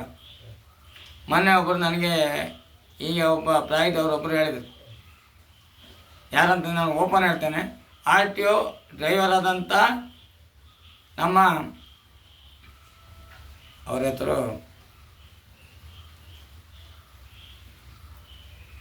ಬೇಡಬೇಡಿ, ಅವ್ರ ಹೆಸರು ನನಗೆ ನೆನಪಾಗೋದಿಲ್ಲ. ಅವರು ನಮ್ಮ SC ಅವರು ಇವತ್ತು RTO ಅಲ್ಲಿ ಅವರಿಗೆ ರಿಟೈರ್ಡ್ ಆಗಿದೆ. ಅವರಿಗೆ ನನ್ನ ಲೈಸೆನ್ಸ್ ಮಾಡಿಕೊಂಡಂಥ ವ್ಯಕ್ತಿ ಅವರೇ, ಅವರಿಗೂ ನಾನು ನಮಸ್ತೇನೆ. ಅವರು ರಾತ್ರಿ ನಿದ್ರೆ ಬರೋದಿಲ್ಲಂತೆ. ರಾತ್ರಿ ಎದ್ಕೊಂಡು ಕೂತ್ಕೊಂಡು ನನಗೆ ಅವ್ರು ಹೇಳಿದಂಥ ಮಾತೇನಂತ ಹೇಳಿದ್ರೆ, ನೀವು ನಿದ್ರೆ ಬರಲಿಲ್ವಾ, ನೀನು ಯಾವುದಾದ್ರು ಒಂದು ದೇವರನ್ನು ಧ್ಯಾನಿಸ್ತಾ ಮಲ್ಕೋ, ನಿದ್ರೆ ಬರ್ತದೆ ಅಂತೇಳಿ. ಅದು ನಿಜವಾದ ಸತ್ಯ. ನಾನು ನಿದ್ರೆ ಬರ್ತಿದ್ದರಿಗೆ ದೇವರೇ ಅಂಬೇಡ್ಕರೇ ಅಂಬೇಡ್ಕರೇ ಅಂಬೇಡ್ಕರೇ ಅಂತೇಳಿ ಮಲ್ಕೊಳ್ತೇನೆ, ನನಗೆ ಆರಾಮ ನಿದ್ರೆ ಬರ್ತದೆ. ಅದೇ ಹೇಳೋದು ಅವರು, ಆ ತತ್ವವನ್ನು ಅವರು ಹೇಳಿದ್ದಾರೆ. ನಿನಗೆ ನಿದ್ರೆ ಬರ್ತಿದ್ರೆ ಅದೇ ಕೂಡಲೇ ನೀನು ದೇವರನ್ನು ಧ್ಯಾನಿಸ್ಬೇಕು. ಯಾವುದೇ ದೇವರ ರಾಮ ರಾಮ ರಾಮ ರಾಮ ರಾಮ ಅಂತೇಳಿ ಮಲ್ಕೊಳ್ಳಿ, ಅಥವಾ ಸೀತೆ ಸೀತೆ ಅಂತೇಳಿ ಮಲ್ಕೊಳ್ಳಿ, ಕೃಷ್ಣ ಕೃಷ್ಣ ಕೃಷ್ಣ ಅಂತೇಳಿ ಮಲ್ಕೊಳ್ಳಿ. ಯಾವುದೇ ಮಂತ್ರೋದಿಯನ್ನು ನೆನಪು ಮಾಡ್ಕೊಳ್ಬೇಡಿ, ಯಾವುದೇ ಪಾತ್ರೆಗಳನ್ನು ನೆನಪು ಮಾಡ್ಕೊಳ್ಬೇಡಿ. ಅದು ನಿಮಗೆ ಎಡಿಟ್ ಆಗ್ತೀರಿ, ನೀವು ಅದರ ಮೇಲೆ ಎಡಿಟ್ ಆಗ್ತೀರಿ ಅಂತ ಹೇಳ್ತೇನೆ. ನಾನು ತುಂಬ ಹೆಸರು ಬಿಡ್ತಾ ಇದ್ದೇನೆ, ಆದರೆ ನಮ್ಮಂಥ ಬಡಜೀವಿಗಳ ಹೆಸರು ಬಿಟ್ಟರೆ ಅದಕ್ಕೆ ಇದಿಲ್ಲ. ಮಾಧ್ಯಮದವರು ಮಾಡುವಂಥ ತಪ್ಪನ್ನು ನಾನು 100 ಥರ ಹೇಳ್ತಿದ್ದೇನೆ. ಅವರು ಯಾವುದು ಹಣದ ಬಗ್ಗೆ ಮಾಡುವಂಥದ್ದು, ಅದಕ್ಕಾಗಿ ಅವರು ಒಂದೊಂದು ಹೆಸರು ಬಿಡ್ತಾ ಇರುವಂಥದ್ದು ಮಾಧ್ಯಮದವರು. ನಾನಲ್ಲ, ನಾನು ಹಣಕ್ಕಾಗಿ ಮಾಡುವಂಥದ್ದಲ್ಲ. ಬೇಕಾದ್ರೆ ನನ್ನದೇ ₹1 ದುಡಿದ ದುಡ್ಡಲ್ಲೇ ನಾನು ಬೇಕಾದ್ರೆ ಖರ್ಚು ಮಾಡ್ತೇನೆ. ನಾನು ಒಟ್ಟಾದರೆ ನಮ್ಮ ದೇಶದಲ್ಲಿ ನಾವು ಯಾವುದೇ ಜಾತಿ ಬಗ್ಗೆ ನಾವು ಹೋರಾಟ ಕೊಡಬಾರ್ದು, ಒಂದಾಗಿ ಇರಬೇಕಂತೇಳಿ ನಾನು ಬಯಸುವುದಷ್ಟೇ ವಿನಃ ನಮ್ಮ ಕಚ್ಚಾಟ. ಈಗ ಮನೆಯಲ್ಲಿ ಒಂದು ಇರ್ತದೆ, 10 ಜನ ಇರುವಾಗ ಒಂದು ಕಚ್ಚಾಟ ಬರ್ತದೆ, ಅದನ್ನು ನಾವೇ ಸರಿಪಡಿಸ್ಕೊಳ್ಬೇಕು, ಇನ್ನೊಬ್ಬರ ಹತ್ರ ಹೇಳಬಾರ್ದು. ಹೋಗಿ ಅವ್ರ ಹತ್ರ ಒಬ್ಬ ನಮ್ಮ ರಾಜಕೀಯ ವ್ಯಕ್ತಿ ಹತ್ರ ಹೇಳೋದು, ನನಗೆ ಅವ ಹಂಗೆ ಮಾಡಿದ್ದಾನೆ, ಅಥವಾ ಒಂದು ಮಂದಿರದ ಹತ್ರ ಹೇಳೋದು, ಅವನಿಗೆ ಒಂದು ಶಾಪ ಹಾಕಂತೇಳಿ ಎಲ್ಲ ನಾನು ಸರಿ ಮಾಡ್ತೇನೆ, ನಾಳೆ ನಿನ್ನ ಕಾಲು ಬುದ್ಧಲ್ಲಿ ಕರೆಸ್ತೇನೆ ಅಂತ ಹೇಳೋದು. ಎಂಥ ಕರ್ತುವುದಿಲ್ಲ. ಇದೆಲ್ಲ ಮೂಢನಂಬಿಕೆ ಹಾಗೂ ನಾವು ಎಡಿಟ್ ಆಗುವಂಥದ್ದು. ಇದಕ್ಕೆ ನಾನು ಮೊದಲನೇದಾಗಿ ಹೇಳ್ತೇನೆ, ಕೊರೋನಾ ಅಂತೇಳಿ ಕಾಯಿಲೆಯೇ ಇಲ್ಲ. ಯಾವುದಾದ್ರೂ ಡಾಕ್ಟ್ರ್ ನನ್ನಲ್ಲಿ ಬಂದು ಮಾಹಿತಿ ಕೊಡಲಿ, ಕೊರೋನಾ ಅಂತೇಳಿ ಕಾಯಿಲೆಯೇ ಇಲ್ಲ. ಇದು ಯಾಕೆ ಹೇಳ್ತೇನೆ ಅಂತ ಹೇಳಿದ್ರೆ, ಕೊರೋನಾದೊಟ್ಟಿಗೆ ನಾನೇ ಊಟ ಮಾಡಿ ಅವರೊಟ್ಟಿಗೆ ಚಹಾ ಕುಡ್ಕೊಂಡು ಅವರೊಟ್ಟಿಗೆ ಇದ್ದು ಕೊರೋನಾದ ನಂಗೆ ಕಾಯಿಲೆ ನಾನು ಅವ್ರ ಹತ್ರ ಹೇಳ್ತೀನಿ, ಕೊರೋನಾದಲ್ಲಿ ಕಾಯಿಲೆ ಇಲ್ಲ ಸರ, ನಿಮ್ಮ ಬಟ್ಲಲ್ಲೇ ನಾನು ಊಟ ಮಾಡ್ತೇನೆ ಅಂತ ನಾನು ಊಟ ಮಾಡಿದಂಥ ದಾಖಲಾತಿ ಪ್ರತಿಯೊಂದು ಕೊಡ್ತೇನೆ. ಕೊರೋನಾ ಅಂತೇಳಿ ಕಾಯಿಲೆ ಮಾಡಲಿಲ್ಲ. ಯಾಕೆ ರಾಜಕೀಯ ಬಗ್ಗೆ ನಾವು ಮಾತಾಡಬಾರ್ದು. ಅದು ಕೊರೋನಾ ಅಂತೇಳಿ ಮಾಡಿದ್ದು ಯಾಕೆ ಏನಂತೇಳಿ ನನಗೆ ಗೊತ್ತುಂಟು ದಾಖಲಾತಿ, ಅದು ನಿಮ್ಗೆ ಗೊತ್ತಿರ್ಬೋದು. ಆದರೆ ಅವರು ಮಾಡಿದಂಥ ರೂಲ್ಸ್ ಏನಂತ ಹೇಳಿದ್ರೆ, ಅದು ಸತ್ಯವೋ ಸರಿಯೋ ಅಂತೇಳಿ ನೀವು ನನಗೆ ಉತ್ತರ ಕೊಡಬೇಕು.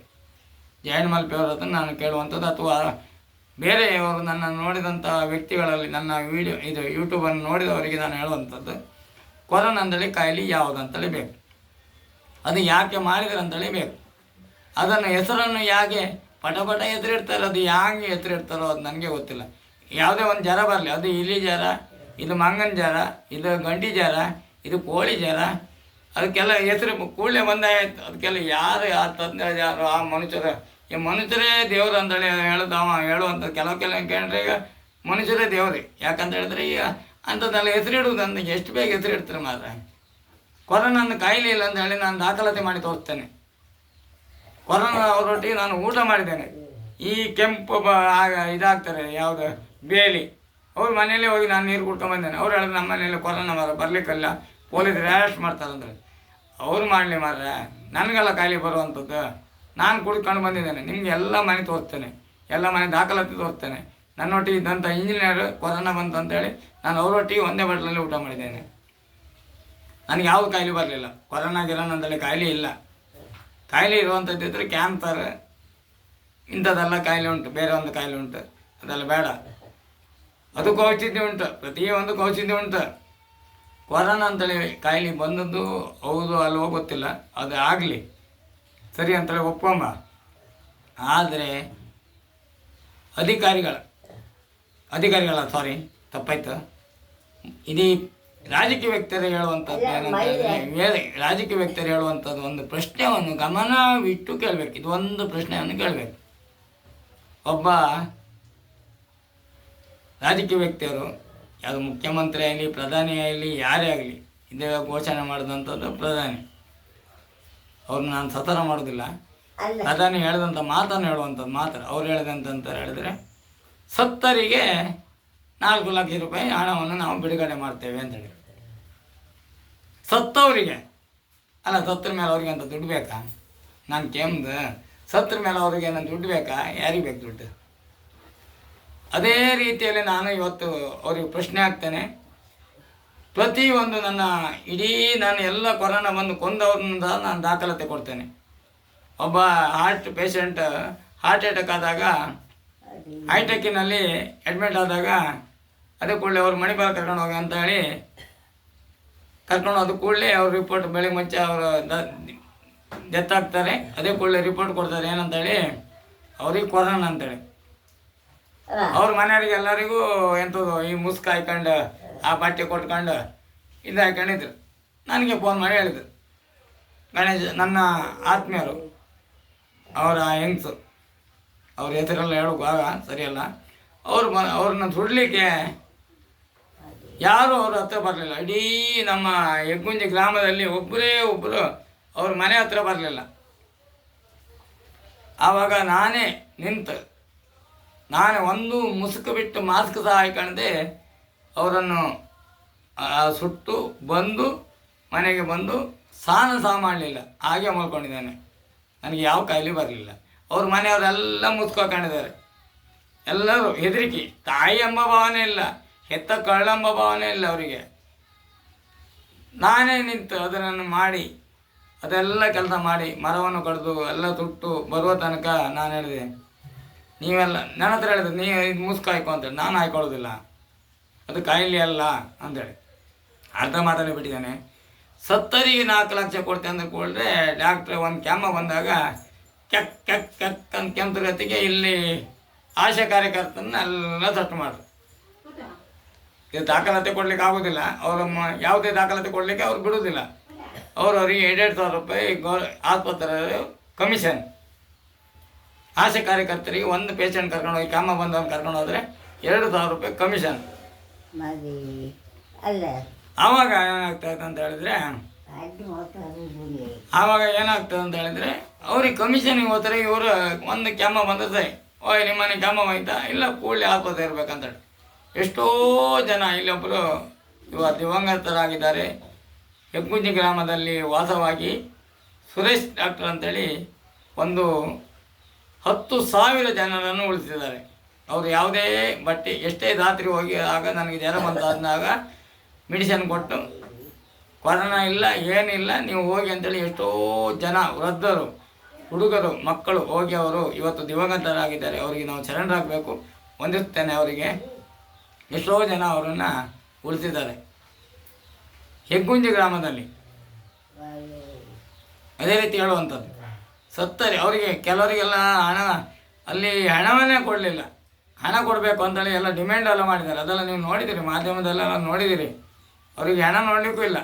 ಅವರು ತಗೊಂಡು ಅವರು ದುಡ್ಡು ಹಾಕಿ ನೀವು ಹಣ ಕೊಡಿ, ಇಷ್ಟು ಕೊಡಿ, 15,000 ಕೊಡಿ, 20,000 ಕೊಡಿ, ನಿಮ್ಮ ಹಣ ಬಿಟ್ಟು ಕೊಡ್ತೇವೆ ಅಂತೇಳಿ ಈ ಡಾಕ್ಟ್ರ್ ಬಗ್ಗೆ.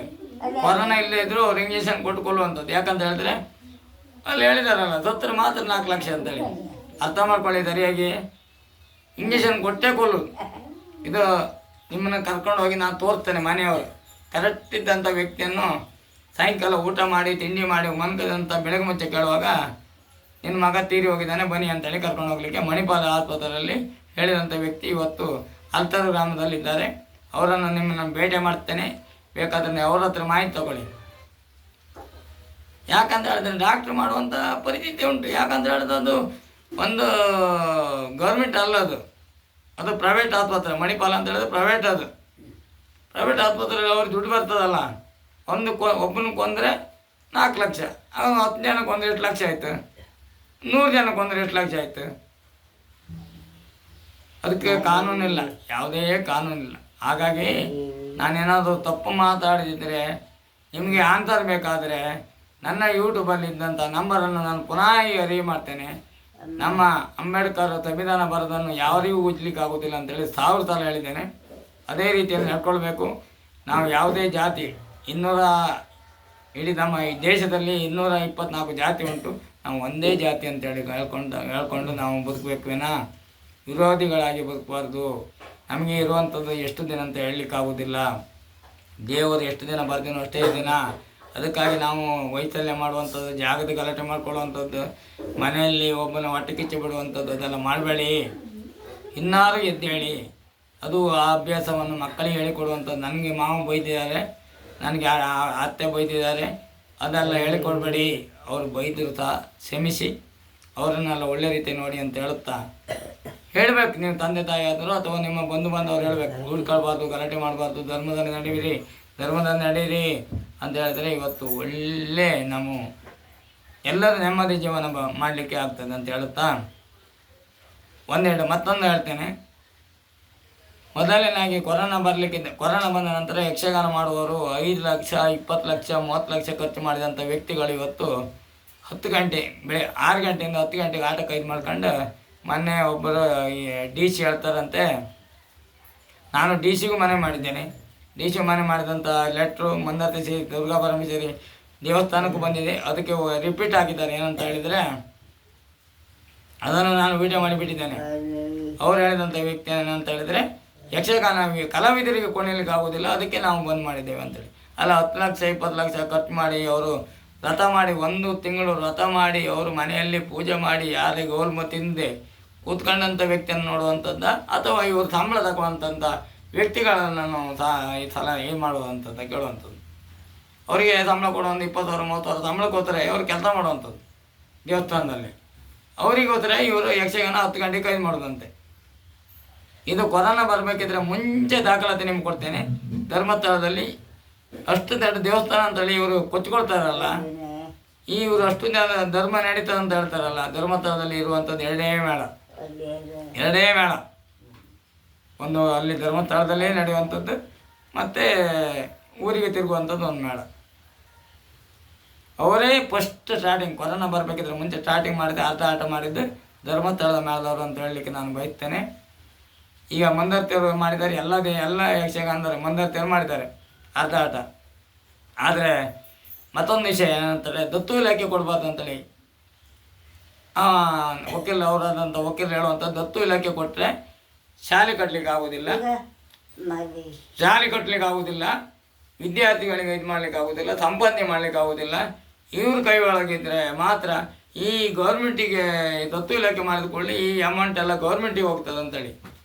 ಅಲ್ಲ, ಗೌರ್ಮೆಂಟಿಗೆ ಹೋದ್ರೆ ಇವ್ರಿಗೆ ಏನಪ್ಪ ಲಾಸ್? ಇವ್ರಿಗೆ ದಾಖಲಾತಿ ಸಿಗ್ತದಲ್ಲ, ಇಂತಿಷ್ಟು ಲಾಭ ಉಂಟು ಈ ದೇವಸ್ಥಾನದಲ್ಲಿ, ಇಂತಿಷ್ಟು ಲಾಭ ಉಂಟು, ಮೋಸ ಮಾಡ್ಲಿಕ್ಕೆ ಆಗೋದಿಲ್ಲ. ಅವು ಹೇಳುವಂಥದ್ದು ದತ್ತು ಇಲಾಖೆಯಲ್ಲಿ ಮಾಡಿದರೆ ಗೌರ್ಮೆಂಟಿಗೆ ಹೋಗಿ ತಲುಪ್ತದೆ, ಅದರಲ್ಲಿ ಎಲ್ಲ ಲಪ್ನ ಮಾಡ್ತಾರೆ ಗೌರ್ಮೆಂಟ್ ಅವರು ಅಂತೇಳಿ ಹೇಳಿದ ಮಾಧ್ಯಮ ನೋಡಿ, ನೀವು ಮಾಧ್ಯಮದಲ್ಲಿ ನೋಡಿ, ಅದು ನೋಡಿ ಹೇಳುವಂಥದ್ದು. ನಾನು ಕಣ್ಣಾರ ಕಂಡು ಹೇಳುವಂಥದ್ದು. ಯಾವತ್ತೇ ಆಗಲಿ ದತ್ತು ಇಲಾಖೆ ಮಾಡಿದರೆ ಮಾತ್ರ ಅದಕ್ಕೆ ಸಿದ್ಧುಬದ್ಧವಾಗಿ ಇರ್ತದೆ.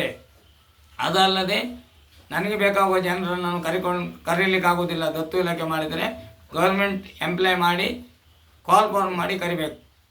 ಯಾವುದೇ ಜಾಬಿಗಾಗಿ ಅಲ್ಲಿ ಒಂದು ಕಸ ಗುಡಿಸುವವನಿಗಾದರೂ ಕಾಲ್ ಫಾರ್ಮ್ ಮಾಡಿ ಅವನನ್ನು ಕರೆದು ಜಾಬ್ ಕೊಡುವಂಥದ್ದು. ಇವರು ಹೇಳ್ತಾರೆ ಧರ್ಮಸ್ಥಳದಲ್ಲಿ ಇದು ಆಗಬಾರ್ದು ಅಂತೇಳಿ, ಏನು ದತ್ತು ಇಲಾಖೆ ಆಗಬಾರ್ದು ಅಂತೇಳಿ. ನಿಜವಾಗಿ ದತ್ತು ಇಲಾಖೆ ಆದರೆ ಮಾತ್ರ ಅಲ್ಲಿನ ದಾಖಲಾತಿ ಸಿಗ್ತದೆ. ಇವರು ಕಾಲೇಜ್ ಮಾಡಿದ್ದೇವೆ, ಆಸ್ಪತ್ರೆ ಕಟ್ಟಿದ್ದೇವೆ, ನಾವು ಎಂಥದ್ದು ಕೃಷಿ ಕೇಂದ್ರ ಮಾಡಿದ್ದೇವೆ, ಆ ಕೇಂದ್ರ ಮಾಡಿದ್ದೇವೆ, ಅವರು ಅಷ್ಟು ದಾನ ಮಾಡ್ತಾಯಿದ್ದಾರೆ ಅಂತೇಳಿ. ನಮ್ಮ ದುಡ್ಡಲ್ಲಿ ಏನೇನಲ್ಲ 5,000 ಹಾಕಿ, 10,000 ಹಾಕಿ, 20,000 ಹಾಕಿ, 30,000 ಹಾಕಿ, 18% ಬಡ್ಡಿ ಮಾಡಿ ಇಂಥದ್ದೆಲ್ಲ ಮೋಸ ಮಾಡೋದನ್ನ ಬೆಳಕಿ ಬರಬಾರ್ದು ಅಂತೇಳಿ ಇವರಿಗೆಲ್ಲ ಹಣ ಕೊಟ್ಟು, ಇಲ್ಲೊಬ್ಬ ಇದ್ದಾನೆ ನಮ್ಮ ಊರಿಗೆ, ಅವನ ಹೆಸರು ಹೇಳಲಿಕ್ಕೆ ನಾಚಿಕೆ ಆಗ್ತದೆ. ಅವಂತ ಗಿಳಿ ಅಂತೆ, ಗಿಳಿ ನಮ್ಮ ಊರಿನಲ್ಲೇ ಕೋಟದವನು ಗಿಳಿ. ಅವನಿಗೊಂದು ಹೆಣ್ಣು ಮಕ್ಕಳಿಲ್ಲ, ಅವನ ತಾಯಿ ಹೊಟ್ಟೆಲ್ಲ ಹುಟ್ಟಿದವನೇ ಅಲ್ಲ, ಅವನ ತಾಯಿ ಹುಟ್ಟಿದಾನೆ ಅಲ್ಲ ಅಂತ ಹೇಳಲಿಕ್ಕೆ ಬೈತಾನೆ. ಅವ ನೇರವಾಗಿ ಮಳೆ ಬರ್ತದಲ್ಲ ಆಕಾಶದಿಂದ ಕೆಳಗೆ ಬುಳುಕ ಬಿದ್ದಂಥ ವ್ಯಕ್ತಿ ಅವೊಬ್ಬ ಮತ್ತೊಬ್ಬ ಇದ್ದಾನೆ, ಒಬ್ಬ ವೀಡಿಯೋದವನಿದ್ದಾನೆ, ಯಾರು ಬೆಂಗಳೂರಲ್ಲಿ ಕೂತ್ಕೊಂಡು ಮಾತಾಡ್ತಾನೆ. ಅವರೆಲ್ಲ ಯಾಕೆ ಹುಟ್ಟಿದ್ರು? ಈ ಪ್ರಪಂಚವನ್ನು ಹಾಳು ಮಾಡಲಿಕ್ಕೆ ಹುಟ್ಟಿದ್ದೋ, ಧರ್ಮವನ್ನು ಹಾಳು ಮಾಡಲಿಕ್ಕೆ ಹುಟ್ಟಿದ್ದೋ ಏನೋ ನನಗೆ ಗೊತ್ತಿಲ್ಲ. ಎಲ್ಲ ಮಾಧ್ಯಮದವರಲ್ಲ, ಎಲ್ಲರನ್ನೂ ನಾನು ಹೇಳಲಿಕ್ಕೆ ಬಯಸೋದಿಲ್ಲ. ಅಂಥ ಒಂದು 2-3 ಜನ 10 ಜನ ಹಾಳು ಮಾಡಲಿಕ್ಕೆ ಒಂದು ಒಂದು ಕೆರೆ ಇರ್ತದೆ. ಕೆರೆಯಲ್ಲಿ ಒಂದು ಮೀನು 1000 ಮೀನು ಇರ್ತದೆ. ಅದರಲ್ಲಿ ಒಂದು ಮೀನು ಕೊಳಕು ಮಾಡಿದರೆ ಇಡೀ 1000 ಮೀನು ಕೊಳಕಾಗ್ತದೆ. ಅದೇ ರೀತಿಯಲ್ಲಿ ಇವರು ಒಂದು 3 ಜನ ಕೊಳಕು ಮಾಡಿದರೆ ನಮ್ಮ ಇಡೀ ದೇಶವೇ ಕೊಳಕಾಗ್ತದೆ ಅಂತ ಹೇಳಲಿಕ್ಕೆ ನಾನು ಬಯಸ್ತೇನೆ. ದಯವಿಟ್ಟು ನಾನು ವೀರೇಂದ್ರ ಹೆಗ್ಗಡೆಗೆ ಮಾತ್ರ ಶರಣರಾಗ್ತೇನೆ. ಆದರೆ ಈ ಮಾಧ್ಯಮದವರೆಲ್ಲ ಹೇಳ್ತಾರಲ್ಲ ದೇವ್ರು ಅಂತೇಳಿ, ಎಲ್ಲರಲ್ಲ, ಅದರಲ್ಲಿ 3-4 ಜನ ಮಾತ್ರ. ಆ ಗಿಳಿ ಮತ್ತೊಬ್ಬ ಬೆಂಗಳೂರಲ್ಲಿ ಒಬ್ಬ ಇದ್ದ, ಮತ್ತೊಬ್ಬ ಒಂದು 3 ಜನ ಇದ್ದಾರೆ. ಅವರಿಗೆಲ್ಲ ಎಷ್ಟು ಕೋಟಿ ಬಂದಿತ್ತು, ಎಷ್ಟು ಲಕ್ಷ ಬಂದಿತ್ತು ಇವರಿಂದ ಗೊತ್ತಿಲ್ಲ. ಅದಕ್ಕೆ ನಾನು ಹೇಳುವಂಥದ್ದು, ನೀವು ತಿಳ್ಕೊಳ್ಬೇಕು, ವೀರೇಂದ್ರ ಹೆಗ್ಗಡೆ ತಪ್ಪು ಮಾಡಲೇ ಇಲ್ಲ ಅಂತ ಹೇಳಲಿಕ್ಕೆ ನಾನು ಬಯಸ್ತೇನೆ. ಆದರೆ ಅವ್ರ ಕುಟುಂಬದವ್ರು ಮಾಡಲಿಲ್ಲ, ಅಥವಾ ಅವರ ಸಹಪಾಠಿಗಳು ಮಾಡಲಿಲ್ಲ, ಅಥವಾ ಅವ್ರ ದೋಸ್ತರು ಮಾಡಲಿಲ್ಲ ಅಂತ ಹೇಳಲಿಕ್ಕೆ ನಾನು ಒಪ್ಪುವುದಿಲ್ಲ. ಅವ್ರು ಮಾಡೇ ಮಾಡ್ತಾರೆ. ಇಷ್ಟು ಸೌಜನ್ಯ ಕೇಸ್ ಒಂದು ಬೇಡಿ, ಇಲ್ಲಿ ಇಷ್ಟು ದಾಖಲೆ ಇಟ್ಕೊಂಡು ಇಷ್ಟು ಕೊಲೆ ಆಗಿದೆ ಅಂತ ಹೇಳಿದ್ರ ಮೇಲೆ ಅಲ್ಲಿ ಧರ್ಮ ನಡೆಯುವುದೇ ಹಾಗೆ, ಅದು ಧರ್ಮ ನಡೆಯೋದೇ ಹಾಗೆ. ಒಂದು ಪುಣ್ಯ ಸ್ಥಳದಲ್ಲಿ ಈ ರೀತಿ ಆಗ್ತದೆ ಅಂತ ಹೇಳಿದ್ರೆ ಅದು ಧರ್ಮ ಎಲ್ಲಿ ಉಂಟು? ಧರ್ಮ ಇಲ್ಲ ಅಲ್ಲಿ. ನಾನು ಹೇಳೋದು ಅದ್ರ ಧರ್ಮ ಇಲ್ಲ. ಕೇವಲ ನಾವು ಮನುಷ್ಯರನ್ನೇ ದೇವರು ಅಂತೇಳಿ ಇವರೆಲ್ಲ ಪೂಜೆ ಮಾಡಬೇಕು. ಈಗ ಎಲ್ಲ ಹೋಗಿ ವೀರೇಂದ್ರ ಹೆಗ್ಗಡೆ ಫೋಟೋ ಇಟ್ಕೊಂಡು ಪೂಜೆ ಮಾಡೋದು. ಈಗ ನಾನು ಇಲ್ಲೆಲ್ಲ ನೋಡಿದ್ದೇನೆ. ಇದನ್ನು ಹೇಳ್ಬಾರ್ದು, ಅದು ನನಗೆ ತಪ್ಪಾಗ್ತದೆ. ತಪ್ಪಾದರೂ ಅಡ್ಡಿಲ್ಲ, ನಂಗೆ ಶಿಕ್ಷೆ ಆದರೂ ನಾನು ಅನ್ಭವಿಸ್ತೇನೆ. ಯಾಕಂತ ಹೇಳಿದ್ರೆ ಈ ಅನಾಚಾರವಾಗುವಂಥದ್ದು, ಕೊಲೆ ಆಗುವಂಥದ್ದು ಮಹಿಳೆಯರಿಗೆ, ಮಕ್ಕಳಿಗೆ, ಎಲ್ಲ ವ್ಯಕ್ತಿಗಳಿಗೆ ಆಗುವ ವಿಷಯಕ್ಕೋಸ್ಕರವಾಗಿ ನಾನು ಶರಣಾಗ್ತೇನೆ. ಯಾವ ದೇಶನೇ ಬೇಕಾದ್ರೆ ನಾನು ಜೈಲಿಗೆ ಹೋಗಲಿಕ್ಕೆ ಇಷ್ಟಪಡ್ತೇನೆ ಅಂದರೆ ಇವರ ಪರವಾಗಿ, ಯಾರ ಹೋರಾಟಗಾರ ಪರವಾಗಿ ನಾನು ಹೋಗ್ತೇನೆ ಅಂತ ಹೇಳಲಿಕ್ಕೆ ಬಯಸ್ತೇನೆ. ಅನ್ಯಾಯ ಪರವಾಗಿ ಹೋರಾಟ ಕೊಡೋರ ಪರವಾಗಿ ಎಲ್ಲ, ಅನ್ಯಾಯ ಮಾಡುವ ಪರವಾಗಿ ಹೋರಾಟ ಕೊಡಲಿಕ್ಕೆ ನಾನು ಜೀವ ಕೊಡಲಿಕ್ಕೂ, ನಾನು ಸ್ಟೇಷನಲ್ಲಿ ಜೈಲಾಗಲಿಕ್ಕೂ ನಾನು ಇಷ್ಟ ಇದ್ದೇನೆ ಅಂದೇಳಿ ಬಯಸ್ತೇನೆ. ಯಾಕಂತ ಹೇಳಿದರೆ ಇವತ್ತು ಪುಣ್ಯಸ್ಥಳ ಅಂತ ಹೇಳಿದರೆ ಅಲ್ಲಿ ಕೊಲೆ ಆಗಬಾರ್ದಲ್ಲ, ಸತ್ಯ ನಡಿಬೇಕಲ್ಲ. ಅಲ್ಲಿ ಉದ್ದಿರಿ ಕ್ಷೇತ್ರದಲ್ಲಿ ಒಂದೇ ಒಂದು ಕೆಟ್ಟ ಕೆಲಸ ಆಗಲೇಬಾರ್ದಲ್ಲ. ಇವತ್ತು ಅವರು ಹೇಳ್ತಾರಲ್ಲ, ಅವರು ಮಾಧ್ಯಮದವರು, ಆ ವಕೀಲರು ಹೇಳ್ತಾರಲ್ಲ, 3,240 ಜನ ಸತ್ತಿದ್ದಾರೆ, ಅವ್ರನ್ನೆಲ್ಲ ಕರ್ಕೊಂಬನ್ನಿ ಅಂತ ಹೇಳ್ತಾರಲ್ಲ. ನಾವು ಹೋರಾಟ ಕೊಡೋದು ಒಬ್ರಿಗಲ್ಲ, ಸೌಜನ್ಯ ಒಬ್ರಿಗಲ್ಲ.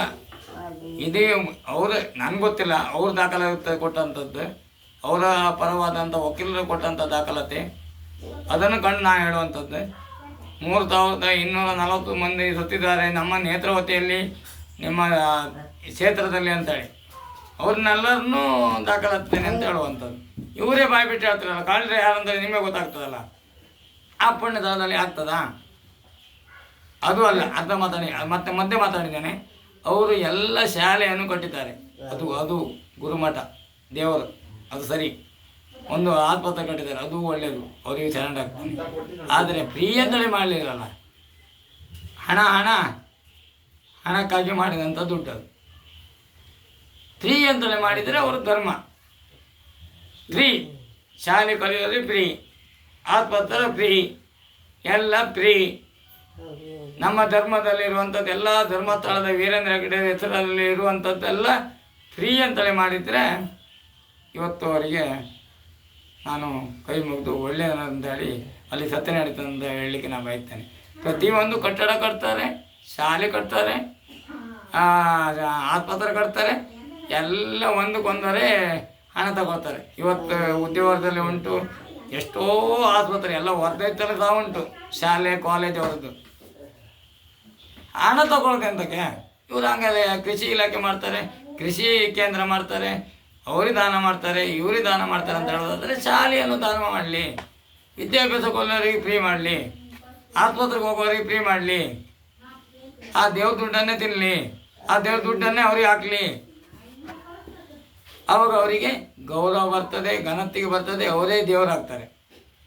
ಮಂಜುನಾಥ ದೇವರಾಗೋದಿಲ್ಲ, ವೀರೇಂದ್ರ ಹೆಗ್ಗಡೆಯೇ ದೇವರಾಗ್ತಾರೆ ಅಂತ ಹೇಳಲಿಕ್ಕೆ ನಾನು ಬಯಸ್ತೇನೆ. ಮುಂದೆ ಬಿಡುವಂಥ ಹೆಸರು ನನ್ನಲ್ಲಿ ನಂದು ಏನೋ ತಪ್ಪಿದರೆ ನೀವು ದಯವಿಟ್ಟು ನನ್ನ ನಂಬರಿಗೆ ಸಂಪರ್ಕಿಸಿ, ನಾನನ್ನು ಸರಿ ಮಾಡ್ಕೊಂಡು ಹೋಗ್ತೇನೆ ಅಂತ ಹೇಳುತ್ತಾ ನಾನು ಹಾಕಿದಂಥ ಜಾಯಿಂಟ್ ಮಲ್ಪೆ ಅವರಿಗೆ ಹೊಂದಿಸುತ್ತಾ, ನಂದೇನಾದರೂ ತಪ್ಪಿದರೆ ನೀವು ನನಗೆ ನನ್ನ ನಂಬರ್ ನಿಮ್ಮಲ್ಲಿ ಉಂಟು, ನನಗೆ ಫೋನ್ ಮಾಡಿ ಹೇಳಿ, ಈ ರೀತಿ ಮಾತಾಡಿ ಅಂತೇಳಿ. ನನಗೆ ವಿದ್ಯಾಭ್ಯಾಸ ಸ್ವಲ್ಪ ಕಡಿಮೆ ಉಂಟು, ಆದರೆ ದೇವರು ನಾನು ನಂಬಿದಂಥ ನಮ್ಮ ಕುಲದೇವರಾದಂಥ ಕಾಳಿನಾಗ ಅನ್ನೋಕೆ ನನ್ನ ಮೇಲೆ ಯಾವತ್ತೂ ಇರ್ತದೆ. ಹಾಗೆ ಎಲ್ಲ ದೇವರನ್ನು ನೆನೆಸುವುದಾದರೆ ನನಗೆ ಸಾವಿರಾರು ದೇವರನ್ನು ನನ್ನಲ್ಲಿ ಬಾಯಿಪಾಠ ಉಂಟು, ಹೇಳ್ತೇನೆ. ಬೇಕಾದರೆ ಎಲ್ಲ ದೇವರ ಹೆಸರನ್ನು ನಾನು ಒಂದು ನಿಮಿಷದಲ್ಲಿ ನಾನು ಹೇಳಲಿಕ್ಕೆ ನಾನು ಬಯಸ್ತೇನೆ. ಆದರೆ ಇವತ್ತು ಬೇಡ. ಜಯಣ್ಣಿಗೆ ಹೊಂದಿಸುತ್ತಾ ಇನ್ನು ಮುಂದೆ ನಿಮ್ಮ ಹಾಗೆ ನಾನು ಸಹ ಜನರಿಗೆ ತಿಳುವಳಿಕೆ ಬರಲಿ ಅಂತೇಳಿ ಹೇಳುತ್ತಾ, ನೀವು ಸಹ ತಿಳುವಳಿಕೆ ಬರುವ ರೀತಿಯಲ್ಲಿ ಮಾಡಿ ಅಂತ ಹೇಳುತ್ತಾ ನಿಮಗೆ ವಂದಿಸುತ್ತೇನೆ. ಜೈ ಹಿಂದ್, ಜೈ ಕರ್ನಾಟಕ, ಒಂದೇ ಮಾತರಂ.